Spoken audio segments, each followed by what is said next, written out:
Hello दोस्तों, आप सभी का स्वागत है आपके अपने यूट्यूब चैनल रीजनिंग विद राजा पर। तो कैसे हैं आप लोग? मैं ऐसा करता हूँ जहाँ भी होंगे बहुत ही मस्त होंगे।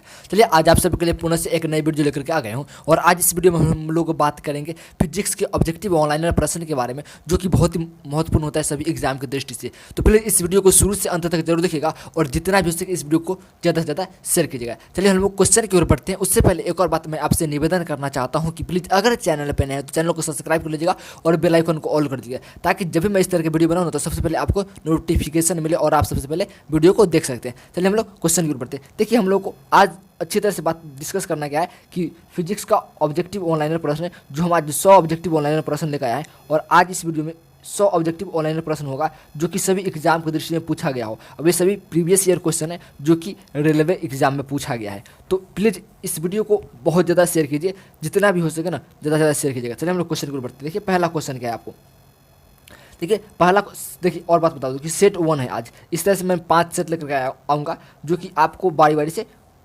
वीडियो मिलते रहेगा। इसलिए कहते हैं कि चैनल को सब्सक्राइब कर लीजिएगा ना, तो आपको नोटिफिकेशन मिलते रहेगा, आप वीडियो को देख सकते हैं।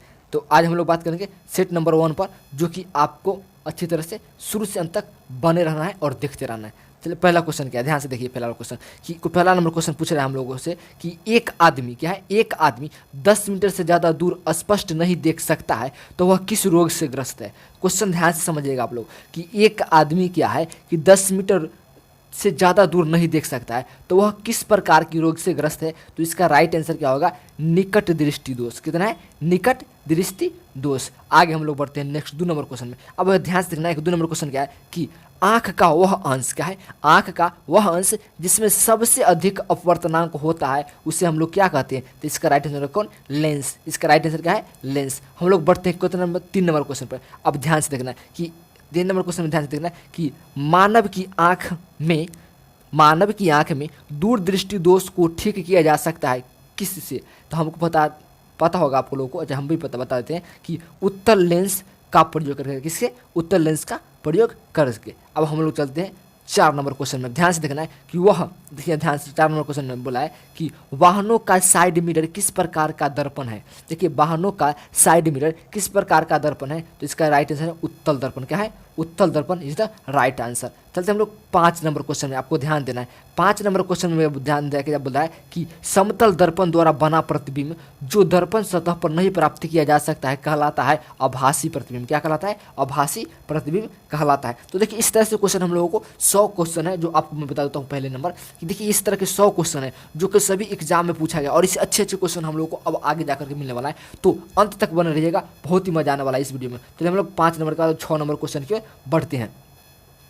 6 नंबर में ध्यान से देखना है क्या है आप लोगों को कि नाइट्रोजन क्या है, नाइट्रोजन की खोज किसने किया था। नाइट्रोजन की खोज किसने किया था। तो इसका राइट आंसर है रदरफोर्ड। किसने किया था, रदरफोर्ड ने किया था। चलते हैं नेक्स्ट नंबर क्वेश्चन पर। 7 नंबर क्वेश्चन बोला है कि ऑक्सीजन की खोज किसने किया था। किसने, ऑक्सीजन की खोज किसने किया था। बहुत बार क्वेश्चन एग्जाम में आ चुका है। तो इसका राइट आंसर होगा सीले और प्रिस्टिले। आपको पता होना चाहिए इसका आंसर। बढ़ते हम लोग क्वेश्चन नंबर 8 की ओर। क्वेश्चन नंबर 8 में आपको ध्यान से देखना है कि अक्रिय गैस आर्गन की खोज किसने किया था। अब ध्यान से पूछे, क्वेश्चन बहुत ही सिंपल है कि अक्रिय गैस जिसको हम लोग आर्गन कहते हैं या आर्गन को अक्रिय गैस कहते हैं, इसका खोज किसने किया था। तो इसका राइट आंसर है रेमजे और रेले। रेमजे और रेले इसका राइट आंसर आपको ध्यान से देखना होगा। देखिए 9 नंबर क्वेश्चन में, 9 नंबर क्वेश्चन में कौन है, इलेक्ट्रॉन की खोज किसने किया था। बहुत बार क्वेश्चन आ चुका है एग्जाम में, बहुत ही बार ये क्वेश्चन पूछे जाते हैं। तो इलेक्ट्रॉन की खोज किसने किया था। तो इसका राइट आंसर है जे थॉमसन। किसने किया था, जे थॉमसन ने किया था। चलते हम लोग क्वेश्चन नंबर 10 में। क्वेश्चन नंबर 10 में क्या बोला है कि प्रोटॉन की खोज किसने किया था। ध्यान से देखिएगा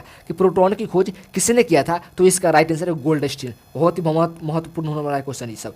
चलते हैं हम लोग 11 नंबर क्वेश्चन में। 11 नंबर क्वेश्चन में क्या बोला है, ध्यान से देखना है कि कौन सी 2 भौतिक राशियां की विमाएं समान है। ध्यान से देखना, क्वेश्चन बोला है कि कौन सी 2 राशियां है जिसकी भौतिक विमा समान है। तो इसका राइट आंसर है कार्य और जूल। किसा है, कार्य और जूल। हम लोग बढ़ते 11 के बाद अब 12 नंबर क्वेश्चन में।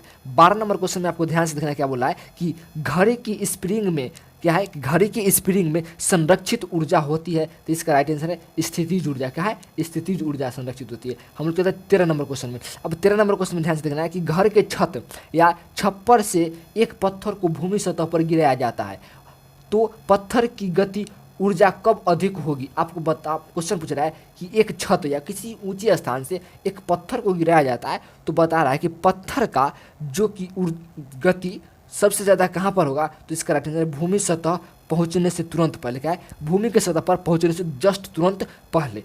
चलते हैं, इसका राइट आंसर आपको पता होगा। चलिए हम लोग 14 नंबर में चलते हैं। 14 नंबर में ध्यान से देखना है कि क्या क्वेश्चन आ रहा है कि कौन ऊर्जा, देखिए कौन ऊर्जा का गैर पारंपरिक स्रोत नहीं है, कौन ऊर्जा का गैर पारंपरिक स्रोत नहीं है, तो इसका राइट आंसर है कौन है, प्राकृतिक गैस। नेक्स्ट 15 नंबर में क्वेश्चन में क्या पूछ रहा है कि क्या कारण है कि व्यक्ति चट्टान पर, क्या है कि क्या कारण है कि व्यक्ति चट्टान पर प्रहार करते हुए चोटिल हो जाता है, तो इसका राइट आंसर है प्रतिक्रिया। क्या है, प्रतिक्रिया, जो आप जानते हो न्यूटन का थर्ड लॉ, क्रिया के विपरीत प्रतिक्रिया। आप चलते हैं नेक्स्ट 16 नंबर में। 16 नंबर में ध्यान से देखना है कि एक समान गति के साथ एक वस्तु, क्या है, एक समान गति के साथ एक वस्तु डैश है, तो क्या है, त्वरित हो सकती है। क्या हो सकती है, त्वरित हो सकती है। हम लोग बढ़ते हैं नेक्स्ट 17 नंबर क्वेश्चन। नंबर 17 हमको ध्यान से देखना है कि ए त्वरण के साथ एम द्रव्यमान की गोली किसी लकड़ी के टुकड़े पर दागने पर इसका अंतिम वेग क्या होगा, तो इसका राइट आंसर आपको पता होगा कि एम ए बटा capital M plus small M. ध्यान से आपको देखना है केवल।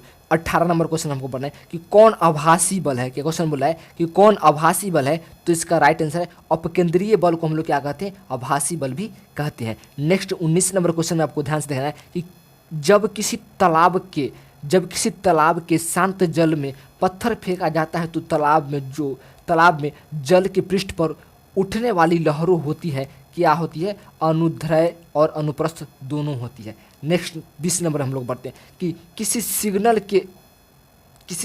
के तरंग रूप का अध्ययन किसके द्वारा किया जाता है, तो इसका राइट आंसर होगा ऑलिस्कोप के द्वारा। क्या है, ऑलिस्कोप के द्वारा। नेक्स्ट क्वेश्चन 21 नंबर में आपको ध्यान देना है कि आवृत्ति, क्या है, आवृत्ति मंडुलेशन, क्या है, आवृत्ति मंडुलेशन में क्या पाया जाता है, तो इसका राइट आंसर है निश्चित आयाम, निश्चित आयाम। हम लोग बढ़ते हैं नेक्स्ट 22 नंबर क्वेश्चन में। आपको ध्यान देना है कि कौन सी तरंग निर्वात में नहीं गुजर सकती है, कौन सी तरंग निर्वात में नहीं गुजर सकती है, तो इसका राइट आंसर है ध्वनि। क्या है, ध्वनि इज द राइट आंसर। और ये क्वेश्चन एग्जाम में आ चुका है, आपको पता होगा। क्वेश्चन इसके जस्ट उल्टा हुआ था क्वेश्चन था कि निम्न में से कौन निर्वात में क्या हो सकता है कि नहीं जा सकता है, मतलब कि निम्न में बता चुका था केवल। इनमें कौन सी, तो यहाँ पर क्वेश्चन था निम्न में से कौन निर्वात में नहीं गुजर सकती है, तो इसका राइट आंसर क्या हो जाएगा, ध्वनि इज द राइट आंसर। हम लोग बढ़ते हैं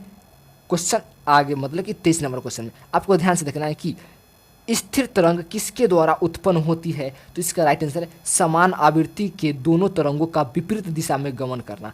अब नेक्स्ट नंबर क्वेश्चन क्या है, ध्यान से सुनना है कि सूर्य के प्रकाश का कौन सा भाग, क्या है कि सूर्य के प्रकाश का कौन सा भाग सौर कुकर को गर्म करता है, तो इसका राइट आंसर अवरक्त किरणें। कौन करता है, अवरक्त किरणें। नेक्स्ट नंबर क्वेश्चन है 25 नंबर में कि मेजॉन कौन कहाँ पाए जाते हैं, तो इसका राइट आंसर कौशिक कणों में। क्या है, कौशिक कणों में। नेक्स्ट क्वेश्चन हम लोग को ध्यान से देखना है क्या है 26 नंबर में कि रेडियम, क्या है, रेडियम प्रसारण से संबंधित MA का पूर्ण रूप क्या होता है, तो इसका राइट आंसर है एम्पलीट्यूड मेंडुलेशन।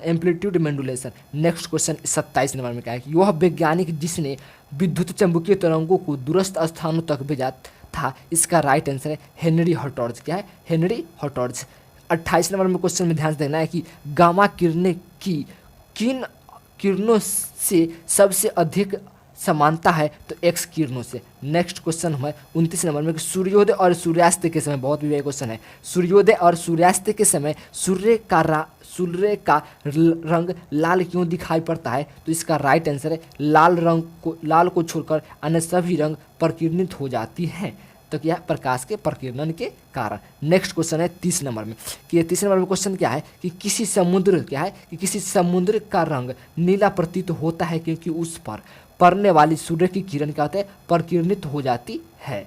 नेक्स्ट क्वेश्चन की हम लोग बढ़ते हैं 31 नंबर में क्वेश्चन में क्या है कि पृथ्वी के वायुमंडल की अनुपस्थिति में आकाश का रंग कैसा प्रतीत होता है, तो इसका राइट आंसर है काला। और ये क्वेश्चन बहुत बार एग्जाम में आ चुका है। क्वेश्चन इस तरह से आते हैं कि अंतरिक्ष से देखने पर पृथ्वी का जो वायुमंडल है किस तरह का नजर आता है, तो इसका आंसर है काला। हम लोग बढ़ते हैं नेक्स्ट क्वेश्चन 32 नंबर में क्या है कि घटना प्रकाश की अनुप्रस्थ प्रवृत्ति को दर्शाती है, तो इसका राइट आंसर ध्रुवीकरण इज द राइट आंसर। हम लोग नेक्स्ट क्वेश्चन की ओर बढ़ते हैं 33 नंबर में कि इंद्रधनुष तब बनते हैं जब सूर्य का प्रकाश वायुमंडल में क्या होता है कि बूंदों पर पड़ने से अपवर्तन और आंतरिक परावर्तन होने पर प्रकीर्णन हो जाते हैं। अब चलते हैं नेक्स्ट नंबर क्वेश्चन 34 नंबर में। 34 में क्या बोला है हमको ध्यान से देखिए, बहुत बार क्वेश्चन आ चुका है कि सामान्य नेत्र की स्पष्ट दृष्टि की दूरी कितनी होती है, मतलब कि न्यूनतम दूरी। तो इसका राइट आंसर है 25 centimetre is the right answer. 25 centimetre is the right answer. Next question 35 number हम लोग बढ़ते हैं कि किस स्थिति में दूर की चीज़ों फोकस से हटकर दिखाई देती है, तो निकट दृष्टि दोष में। क्या है? निकट दृष्टि दोष में। हम लोग चलते हैं 36 नंबर क्वेश्चन में कि मानव आंख की संवेदनशीलता अधिकतम होती है कि यहाँ हरे क्षेत्र में। क्या होता है? हरे क्षेत्र में होती है। हम लोग बढ़ते हैं 37 नंबर क्वेश्चन में। आपको ध्यान देना है कि किसी वस्तु का प्रतिबिंब क्या है कि किसी वस्तु का प्रतिबिंब रेटिना पर कितने सेकेंड तक बना रहता है, तो इसका राइट आंसर है 1/16 सेकेंड। क्या? 1/16 सेकेंड तक। हम लोग बढ़ते हैं 38 नंबर क्वेश्चन में कि अवतल दर्पण द्वारा स्क्रीन शीशा के सतह पर्दे पर बनने वाला प्रतिचित्रा कहलाती है वास्तविकता। अब लोग बढ़ते हैं नेक्स्ट 39 नंबर क्वेश्चन की उत्तल तथा अवतल दर्पण का उदाहरण है गोलीय दर्पण। नेक्स्ट क्वेश्चन हम लोग को चलते हैं 40 नंबर क्वेश्चन में कि आर्म्स वायु में ध्वनि का वेग सूक्ष्म वायु की तुलना में अधिक होता है, क्योंकि अम्रस वायु में क्या होता है? सूक्ष्म वायु की तुलना में घनत्व कम होते हैं। आप समझ गए होंगे। नेक्स्ट नंबर क्वेश्चन हमको चलना है 41 नंबर में कि हर्ट्ज का इकाई क्या है। बहुत बार क्वेश्चन आ चुका है, तो इसका इकाई है तरंग की आवृत्ति। नेक्स्ट क्वेश्चन हम लोग को चलते हैं 42 नंबर में कि ध्वनि प्रदूषण की इकाई क्या होता है, तो यह होता है डेसिबल। क्या होता है? डेसिबल। नेक्स्ट क्वेश्चन हम लोग चलते हैं 42 नंबर में कि डेसिबल क्या है। कि डेसिबल क्या है? तो ध्वनि स्तर का एक माप है, मतलब ध्वनि को किससे मापते हैं? तो डेसिबल से मापते हैं। चलते हैं क्वेश्चन नंबर 44 में कि दिन के समय में आवासीय क्षेत्र में शोर का अनुमान स्तर कितना है? 55 डेसिबल। कितना है? 55 डीबी, 55 डेसिबल। हम लोग बढ़ते हैं नेक्स्ट क्वेश्चन 45 नंबर में कि कौन सी इकाई ध्वनि की प्रबलता की कथित इकाई है, तो इसका right answer decibel is the right answer. हम लोग बढ़ते हैं क्वेश्चन नंबर 46 में। 46 में हम लोग को बोला है हाइड्रोस्कोप एक यंत्र होता है जो परिवर्तन दर्शाता है किसमें? पानी के नीचे की ध्वनि को। हम लोग बढ़ते हैं नेक्स्ट 47 नंबर क्वेश्चन में। आपको ध्यान देना है कि ध्वनि की तीव्रता की एसआई मात्रक क्या है। ध्वनि की तीव्रता की एसआई मात्रक, ध्वनि की तीव्रता की एसआई इकाई या वाट प्रति वर्ग मीटर है। नेक्स्ट क्वेश्चन हम लोग बढ़ते हैं। क्वेश्चन हमको ध्यान से देखना है 48 नंबर 43 नंबर क्वेश्चन है कि लिफ्ट में विराम में पड़ी वस्तु के द्रव्यमान को मापने पर भौतिकीय संतुलन क्या है?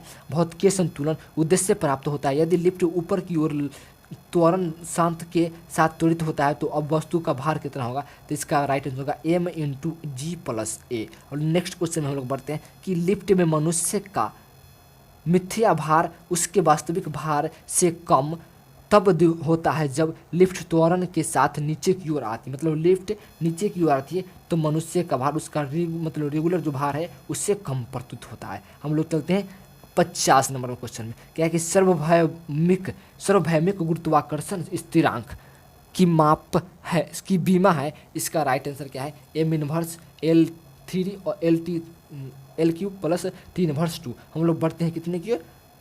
51 की ओर। आपको ध्यान से देखना है कि टावर पर खड़े व्यक्ति के पास 2 गोले तथा है और वह एक समान समय में गोला नीचे की ओर फेंक देता है, तो फेंकता है तो क्या होगा? तो दोनों गोले एक साथ धरती भू सतह पर पहुंचेगा। आप समझ गए होंगे। चलते हैं 51 के नंबर 52 में। तो ये प्राथमिक रूप से समुद्र में ज्वार भाटा आने का कारण है सूर्य के गुरुत्वाकर्षण का पृथ्वी पर प्रभाव। नेक्स्ट क्वेश्चन के हम लोग बढ़ते हैं। क्वेश्चन नंबर नेक्स्ट में हम लोग क्या बोला है कि क्या होगा यदि एक वस्तु को वायवीय प्रतिरोध की अनुपस्थिति में ऊंचाई से गिराया जाएगा, तो इसकी गति बढ़ेगी। नेक्स्ट क्वेश्चन हम लोग पढ़ते हैं 54 नंबर में कि किसी ग्रह पर गुरुत्वीय त्वरण डैश के साथ घटता है तो ग्रह की सतह की ऊंचाई की वृद्धि में। नेक्स्ट क्वेश्चन क्या है 55 नंबर कि यदि पृथ्वी की त्रिज्या घटती है और उसका द्रव्यमान समान रहता है तो गुरुत्वीय त्वरण का मान बढ़ेगा। इसका राइट आंसर होगा बढ़ेगा। हम लोग बढ़ते हैं नेक्स्ट क्वेश्चन की ओर कि गुरुत्वीय त्वरण के सापेक्ष जी क्या कहलाता है, कैपिटल जी क्या कहलाता है, तो गुरुत्वाकर्षण स्थिरांक कहलाता है। हम लोग नेक्स्ट क्वेश्चन 57 नंबर में आते हैं कि कौन सी दो भौतिक राशियाँ की विमाएँ समान होती है, तो कार्य और ऊर्जा। आपको अभी इससे पहले हम लोग बता चुके हैं। चलते हैं 58 नंबर में कि घड़ी की स्प्रिंग में संरक्षित ऊर्जा होती है स्थितिज ऊर्जा। नेक्स्ट क्वेश्चन चलते हैं। ये सभी क्वेश्चन लगभग समान है, हमको लग रहा है कि गतिज ऊर्जा निर्भर करती है गतिशील वस्तु के द्रव्यमान और वेग पर। हम लोग बढ़ते हैं नेक्स्ट क्वेश्चन कि फ्लोरेस्टेड लैंप में चोक के उपयोग का उद्देश्य क्या है, विद्युत धारा के प्रवाह को कम करने का। हम लोग नेक्स्ट क्वेश्चन कितने में वास्तव में कि वस्तुओं में विद्युत चुंबकत्व तत्व का कारण है इलेक्ट्रॉन की वित्तीय कक्षीय गति। हम लोग नेक्स्ट क्वेश्चन के बढ़ते हैं 63 नंबर कि एक समान विद्युत चुंबक क्षेत्र का निर्धारण किसके द्वारा दर्शाया जाता है, तो क्या है समांतर रेखा के द्वारा। हम लोग नेक्स्ट क्वेश्चन 64 में चलते हैं कि विद्युत चालकता की मात्रक इकाई क्या होता है, तो महो होती है। क्या होती है, विद्युत चालकता की मात्रक इकाई क्या होता है, महो होती है। नेक्स्ट क्वेश्चन 65 में होता है कि विद्युत तथा चुंबकत्व के संबंध में किसे स्थापित किया जाता है, माइकल फैराडे ने स्थापित किया था। हम लोग नेक्स्ट क्वेश्चन 66 में बढ़ते हैं कि चुंबकीय फ्लक्स की अंतर्राष्ट्रीय मानक इकाई क्या है, तो वेबर मीटर स्क्वायर होता है। हम लोग बढ़ते हैं 67 नंबर क्वेश्चन में कि कौन सी अति चालकता पहला सिद्धांत है, तो क्या होते हैं गेल्वेनो लैंडो सिद्धांत। हम लोग बढ़ते हैं क्वेश्चन नंबर 68 में क्या है कि गैल्वेनोमीटर को किसके साथ जोड़ने पर यह वोल्ट मीटर में परिवर्तित हो जाता है, तो इसका राइट आंसर होगा श्रृंखला क्रम में उच्च प्रतिरोध पर। हम लोग बढ़ते और क्या है 69 फ्लेमिंग का वह हस्त नियम किसके साथ संबंधित है, तो धारा पर चुंबकीय क्षेत्र के साथ। हम लोग बढ़ते हैं 70 नंबर में कि विद्युत चुंबक निम्नलिखित में से किससे बनाया गया है, तो कच्चा नरम लोहा के द्वारा। हम लोग बढ़ते हैं क्वेश्चन नंबर 71 में कि विद्युत परिपथ में फ्यूज संयोजित होता है जीवित तार के साथ श्रृंखला में। नेक्स्ट क्वेश्चन है 72 नंबर में कि सिलिकॉन एक डैश है तो अर्धचालक क्या है, सिलिकॉन क्या है, एक अर्धचालक है। हम लोग नेक्स्ट क्वेश्चन 73 नंबर में बढ़ते हैं कि अर्धचालक की प्रतिरोधकता ताप बढ़ने पर क्या होता है, अर्धचालकता की प्रतिरोधकता ताप बढ़ने पर किस प्रकार प्रभावित होती है, तो घट जाती है। बहुत बार क्वेश्चन ये आ चुका है एग्जाम में। हम लोग बढ़ते हैं नेक्स्ट क्वेश्चन 73 के बाद 74 में। ध्यान से देखना क्या है, 74 में हम लोग को देखना है। अब 74 में हमको ध्यान से क्या बोल रहा है कि किसी एक के लिए डायोड का सामान्यतः उपयोग किया जाता है, तो दृष्टिकारी के लिए। हम लोग बढ़ते हैं नेक्स्ट 75 नंबर कि रेडियो सक्रियता रेडियो धर्मिकता की मात्रा की इकाई क्या होता है, तो वैक्यूलर होता है। किसने क्या होता है, वैक्यूलर, और वैक्यूलर साहब ने इसने खोजा था। चलते हैं अब 76 नंबर में कि किस का प्रयोग नियंत्रण विद्युत प्रेषण के लिए किया जाता है, तो जनरल डायोड का। चलते हैं नेक्स्ट नंबर क्वेश्चन 77 में कि रेडियो सक्रियता रेडियो धर्मिक का कारण क्या है, तो क्या अस्थायी और अस्थायी नाभिक के कारण। हम लोग बढ़ते हैं क्वेश्चन नंबर 78 में कि जल का उबल बिंदु निर्भर करता है वायुमंडलीय दाब पर। किस पर, वायुमंडलीय दाब पर। नेक्स्ट क्वेश्चन हम लोगों के लिए 79 नंबर, ध्यान से देना है, बहुत बार इधर उधर रहता है बच्चे। 79 नंबर में हम लोग बढ़ते हैं। हाँ 79 नंबर हमको क्या है कि भोज पकाते समय नमक डालने पर सब्जियां कम समय में ही पक जाती है, क्योंकि जल का उबल बिंदु बढ़ जाता है। जल का उबल बिंदु क्या होता है, बढ़ जाता है। नेक्स्ट क्वेश्चन है 80 नंबर की ऑटोमोबाइल क्या है, ऑटो वाहनों में प्रयुक्त तो हाइड्रोक्लोरिक ब्रेक किस नियम के आभासी प्रतिवेदन पर कार्य करता है, तो पास्कल के नियम पर कार्य करता है। नेक्स्ट क्वेश्चन है 81 नंबर, आपको ध्यान से देखना है कि किस नियम के कथानुसार जब कोई वस्तु में पूरी अथवा आधी डूब जाती है तो वह ऊर्ध्वगामी बल का अनुभव करती है और यह वस्तु के भार के दर पर विस्थापित होता है। इसका आंसर क्या है, आर्किमिडीज के सिद्धांत पर। नेक्स्ट क्वेश्चन हम लोग बढ़ते हैं 81 का 82 में कि दाब की अंतर्राष्ट्रीय मानक क्या होता है, तो इसका राइट आंसर है पास्कल। हम लोग नेक्स्ट क्वेश्चन बढ़ते हैं 83 में कि नाभिकीय त्रिज्या की सर्वाधिक सही इकाई क्या है, तो फॉर्मी है। नेक्स्ट क्वेश्चन हम लोग बढ़ते हैं। नेक्स्ट क्वेश्चन हमको देखना है 84 नंबर में कि झील की सतह को सामान्य पर झील की तत्छल अथार तल का तापमान 0 डिग्री तापमान पर क्यों क्या होगा, तो 4 होगा। अब चलते हैं 85 नंबर में कि ठोस से गैस रूपांतरण की प्रक्रिया कहलाती है ऊर्ध्वपातन। क्या कहलाती है, ऊर्ध्वपातन। ये सब 9th क्लास में ही पढ़ना है। हम लोग चलते हैं क्वेश्चन नंबर 86 में कि पदार्थ जिसका उपयोग घर्षण कम करने के लिए किया जाता है, इसका आंसर है स्नेक। चलते 87 नंबर में आपको ध्यान देना है कि ग्रहों की गति की जो जिस नियम द्वारा प्रतिपादन किया जाता है, इसका आंसर है केपलर का नियम। किसके द्वारा, केपलर के नियम के द्वारा। हम लोग चलते 88 नंबर में कि कौन क्षणिक अथवा अकाल्पनिक बल है, तो घर्षण बल is the right answer. Next question 89 में क्या है कि एक वस्तु द्वारा तय की गई दूरी तय करने के लिए समय के वर्ग के समानुपाती, तो इसका त्वरण क्या होगा, तो इसका राइट आंसर अचर होगा। नेक्स्ट क्वेश्चन हम लोग को ध्यान देना है कि 90 नंबर में कि जब किसी वस्तु को द्रव में डाला जाता है तो उस पर ऊपर कौन सा बल कार्य करता है, तो ऊपरी क्या है, जोर भार। चलते हैं नेक्स्ट क्वेश्चन नंबर 91 में कि जब दूध को माथा जाता है तो मलाई दूध से अलग हो जाता है, इसका कारण क्या है, तो क्या है, अभिकेंद्रीय बल इज द राइट आंसर। अभिकेंद्रीय बल is the right answer. Next number question है कि 92 नंबर क्वेश्चन है कि न्यूटन के गति के पहले नियम से परिभाषा प्राप्त होती, किसका, जड़त्व का नियम का। बहुत बार ये क्वेश्चन आ चुका है एग्जाम में। हम लोग चलते हैं नेक्स्ट 93 नंबर क्वेश्चन में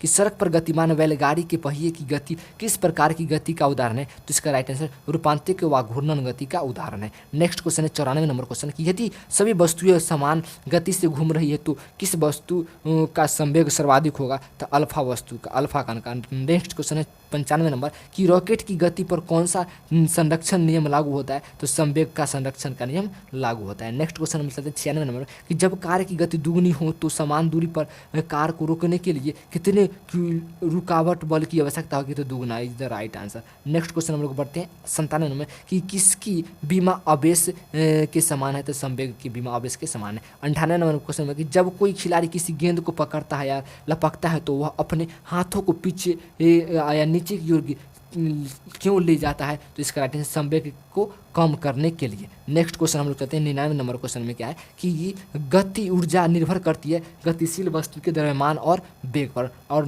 लास्ट और 100 नंबर क्वेश्चन है नेक्स्ट नंबर कि कौन सा ऊर्जा स्रोत भारत के ऊर्जा उत्पादन क्षेत्र में बड़ी हिस्सेदारी रखता है, तो इसका राइट आंसर तापीय ऊर्जा इज द राइट आंसर। मैं आशा और पूरा विश्वास के साथ कहना चाहता हूँ कि आपको ये वीडियो बहुत ही मस्त लगा होगा, बहुत ही मज़ा आया होगा। और आपको अगर क्या करना है कि ध्यान से केवल सुनना है और आपको इसी में याद हो जाएंगे। मैंने इस तरह के क्वेश्चन 100 नंबर क्वेश्चन लेके आया और मैंने इससे पहले इस चैनल पर बहुत सारी वीडियो जो है डाल चुका।